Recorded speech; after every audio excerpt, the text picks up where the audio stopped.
So last week, I tried going a whole week without listening to music, and it had some really nice effects that might make you consider doing the same thing, and I'm definitely going to do it again regularly. Here's why it was a good idea. So, a few weeks back, I read through my old journal, and I realized I used to do these dopamine detoxes quite often. In my journal, I would write the list of things that I wasn't allowed to do during the detoxes, like don't drink alcohol, don't play video games, don't watch Netflix, and the list keeps going. And what felt really good while reading this was that I came to realize that I don't do any of these things anymore, except for rare cheat days with some of the things, but most of them I've quit completely. That felt really good, and it's an obvious sign of improvement, but it also means I have to step up my game even more. What can I do to improve further? Because you can always improve something. And I wasn't just thinking this so that I could quit some bad habits, since I've gotten rid of most of them completely. I also know that restraining yourself from things you want strengthens you mentally. So restraining yourself from bad habits is a double win, because you become mentally tough by restraining yourself, but also, secondly, because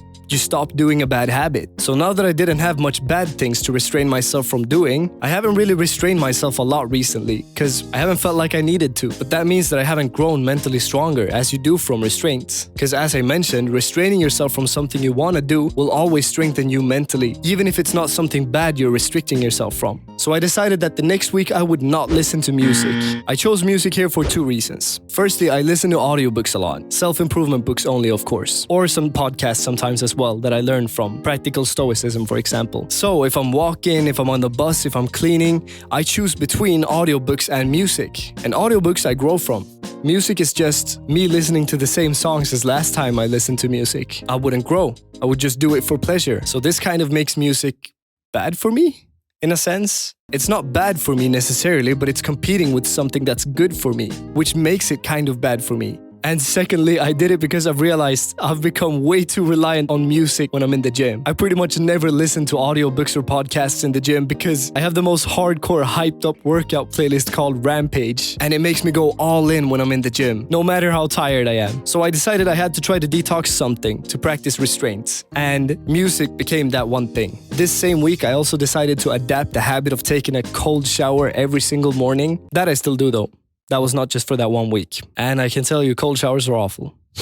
So worth it though. So this week was going to be a little bit tough, a little bit of a step up. And what did I learn from it? First of all, not being allowed to listen to music is really hard. Not just because you want to, but also because music is everywhere. It's actually hard to avoid it. I went on the bus and a song I like by Linkin Park started playing, so I had to have headphones in and call a friend to block it out. But let me get into the effects that this week had on me. A week without music gave me 2 short-term positive effects and 1 long-term. The first short-term positive effect was that music became so much more desirable instead of just the kind of standard background noise that you always have. It's kind of a standard for many of us nowadays that whenever we do something that would allow us to listen to music meanwhile, we do it. So it's always kind of a background noise. So music became much more desirable, which made it sound so good when the week was over. The second short-term positive effect was that since music competes with audiobooks for me, I spent so many hours every day just learning. All day in the gym, when I'm on the way to the gym or to martial arts practice, all the time when I could have headphones in, I was just listening to audiobooks and I was learning. I was just soaking up tons of useful information. And the third effect, the long-term one, was something that I learned from Dr. Andrew Huberman when he talks about high dopamine activities. We tend to just increase them more and more. Because as we know, dopamine makes us desire things, but we usually don't get that much joy from actually getting the thing. So in that kind of anticlimactic disappointment, we usually try to increase the activity in a way that will give you more dopamine. This can be either just increasing the time spent doing it or adding other high dopamine activities to it. This can be seen, for example, in new relationships. When you've been dating for a while and that magic you think will be there isn't always as strong as you build it up to be. And so, just meeting isn't really enough. You start having fast food together, watching Netflix together. You add all these things to make it give you more and more dopamine. What this does to you long term is pretty bad. You will enjoy it less and less over time. That specific activity, in this case, meeting someone that you have some kind of romantical relationship with, will become less and less fun, less enjoyable. And it won't be fun at all if you suddenly do it without adding any of these other things. So if you would just meet that person without watching Netflix or eating fast food or without any of those things, that would suddenly be boring. So in this case with listening to music, it's not adding other activities to it. It's just increasing the time spent on it. But Huberman proposes a solution to this common problem. Whatever activity activity it is, make sure you don't steadily increase the dopamine around that activity. You instead periodically do it less. You deliberately make sure you don't just get more and more. You instead do periods when you decrease instead of increase. For instance, if we bring back the relationship example, you only watch Netflix half of the nights you hang out. You only order fast food once a week. Or if you like working out with music, you only listen to music while working out every other week. So with this in mind, I know that doing this music detox would be a good idea long term. And what self-improvement is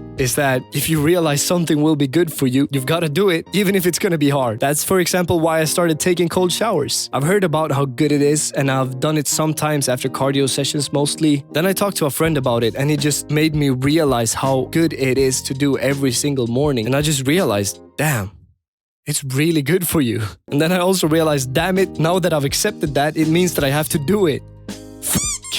Well, it doesn't look like I have much of a choice. So anyways, back to the music thing. I hope you have by now realized how beneficial it is to restrain yourself from it periodically. I know for a fact that I will do this pretty often from now on. I've actually decided to do it next week as well. And so should you.